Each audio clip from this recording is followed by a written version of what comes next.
السلام علیکم ویورز، کیسے ہیں آپ سب لوگ؟ امید ہے خیریت سے ہوں گے، اور اللہ تعالیٰ کا شکر و احسان ہے کہ ہم سب خیریت سے اپنی زندگی گزار رہے ہیں۔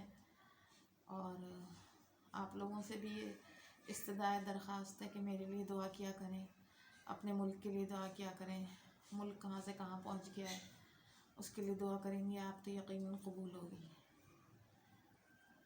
میں نے کہا تھا آپ کو کہ میں اپنی زندگی کی کہانی آہستہ آہستہ آپ کو بیان کروں گی، بتاؤں گی۔ تو ہوا کچھ یوں کہ جب میرے پھپھا کا انتقال ہو گیا تو پھوپھی کی کوئی اولاد تو تھی نہیں، وہ بہت پریشان ہوئی، بہت ہی ان کو جس شخص کے سہارے وہ 50 سال سے زندگی گزار رہی تھیں وہ ان کو چھوڑ کے چلے گئے۔ کوئی بھی عورت یہ نہیں چاہتی ہے کہ اس کا شوہر جو ہے وہ مر جائے، ہر عورت کی یہی خواہش ہوتی ہے کہ پہلے وہ مرے اور بعد میں اس کا شوہر، کیونکہ عورتیں ہمیشہ ہی انسیکیور فیل کرتی ہیں اور وہ اپنے شوہروں پہ بہت ڈیپینڈنٹ ہوتی ہیں۔ اور میری پھوپھی تو ایسی تھیں کہ وہ اپنی گلیوں کے علاوہ ایل بلاک کی، نورتان آباد کی، اس کے آگے پیچھے کچھ جانتی ہی نہیں تھی، نہ انہیں بسوں میں چڑھنا آتا تھا، نہ ٹیکسیوں میں سفر کرنا آتا تھا۔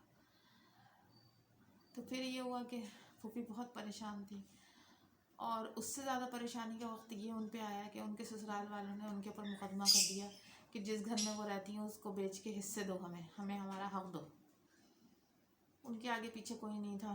میرے والد آپ کو پتہ ہے کہ بہت لاپرواہ قسم کے انسان تھے، وہ تو کچھ کر نہیں سکتے تھے، اور چھوٹے بھی تھے، وہ تینوں بہنوں سے چھوٹے تھے، یہ بڑی تھیں، اور وہ کچھ کماتے دھماتے بھی نہیں تھے۔ تو اب وہ کیا کرتی ہیں میری پھوپھی، وہ بہت پریشان رہنے لگی تھیں۔ اسی دوران میرے بڑے والے بھائی مجھے لینے آ گئے کہ اب پھپھا تو پیار کرنے والے چلے گئے تھے، مجھ سے محبت کرنے والے، شفقت کرنے والی ہستی جا چکی تھی، اب پھوپھی رہ گئی تھیں جن کے جلال اور عتاب کا نشانہ میں ہمیشہ بنتی رہی، اور آخر وقت تک بنتی ہی رہی ایک طرح سے۔ تو میرے بڑے بھائی مجھ کو لینے آئے، اس وقت میں بہت چھوٹی تھی، لیکن میں سچویشن بہت اچھی طرح سے سمجھ رہی تھی کہ میری جو پھوپھی ہیں وہ اس وقت پریشانی میں ہے، اور جب انسان پریشان ہوتا ہے نا تو اس کو تنکے کا بھی سہارا ہوتا ہے کہ اس سے کوئی جھوٹا سا تنکا بھی مل جائے تو اس کا سہارا لے لے۔ جیسے کہ پانی میں وہ ڈوب رہا ہوتا ہے، اس کو سامنے ایک تنکا نظر آ جاتا ہے تو وہ کہتا ہے میں اس کو ہی پکڑ لوں، شاید یہی میرا سہارا بن جائے۔ تو مجھے یہ سمجھ میں آ رہا تھا اس وقت کہ اس وقت میری پھوپھی کو ضرورت ہے، اور میری کوئی بات سمجھ میں نہیں آ رہی تھی۔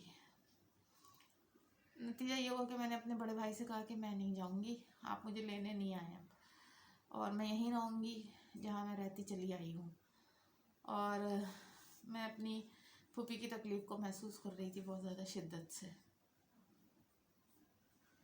میں نے منع کر دیا ان کو، میرے بھائی واپس چلے گئے، اور میری پھوپھی نے اس مقدمے کو اس طرح برداشت کیا، اس طرح سہا کہ جب کورٹ میں ایویڈنس کی بات آئی تو ان کے لیے کوئی ایویڈنس نہیں تھا۔ ان کے شوہر نہ کوئی وصیت چھوڑ کر گئے تھے، نہ ان کے نام کچھ تھا، وہ بیچاری لاچار، مجبور، چاروں طرف سے خالی جو تھیں وہ بیٹھی رہ گئی تھیں۔ بس انہوں نے ایک سستا، جو کوئی پریکٹس بھی نہیں کرتے تھے، ایک ایسے وکیل کو ہائر کر لیا تھا جو کہ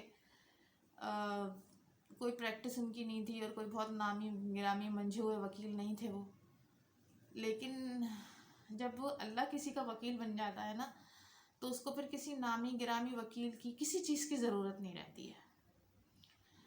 کورٹ میں جب وہ مقدمہ پہنچا اور سارے کے سارے 8 کے 8 بہن بھائی میرے پھپھا کے میری پھوپھی اکیلی کے خلاف تھے اور کہہ رہے تھے اس مکان کو بیچو، تو جج نے یہ کہا کہ کوئی تو ایویڈنس لے کر آؤ، کچھ تو لے کر آؤ۔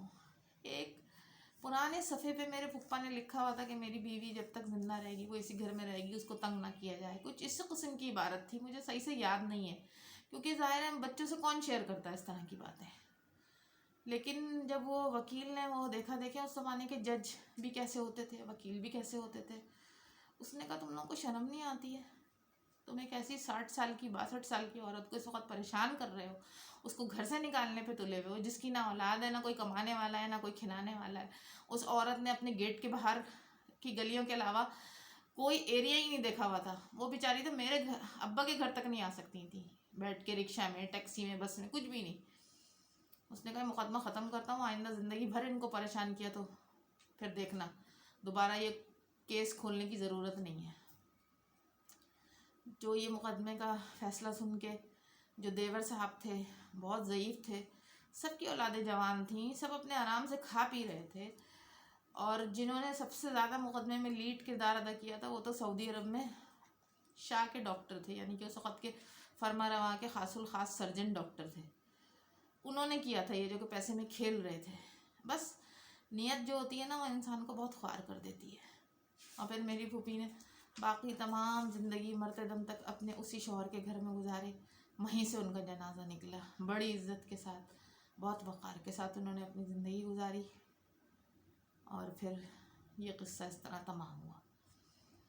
تو ایک نصیحت ہمیں اس قصے سے یہ ملتی ہے کہ اللہ کی لاٹھی جو ہوتی ہے وہ بے آواز ہوتی ہے، اور اللہ جس چیز کی کا وکیل بن جائے، جس کی مدد کرنا چاہے، دوسرا کوئی اس کے خلاف وہ نہیں کر سکتا ہے. دوسرا یہ ہے کہ اپنے لو ونس کو کبھی نہ چھوڑیں، جیسے میں نے نہیں چھوڑا. بچی ہو کے اپنے لو ونس کا خیال رکھیں، چاہے آپ کے ساتھ کتنا ہی برا سلوک کریں لیکن ان کو مشکل میں نہ چھوڑیں. آپ وہ اگر اپنے ہنسی خوشی اپنی اچھی طرح سے زندگی گزار رہے ہیں تب آپ ان سے سلام دعا رکھیں، اچھی بات چیت رکھیں. لیکن اگر وہ کسی مشکل میں ہیں تو آپ ان کا ساتھ ضرور دیں، اپنے تمام تر کینے کو مٹا کے، تمام تر اپنے بغض کو، حسد کو، تکلیف کو، رنج کو، ملال کو ایک طرف رکھ کے، اور پھر ہاتھ بڑھائیں مدد کا اس کے لیے.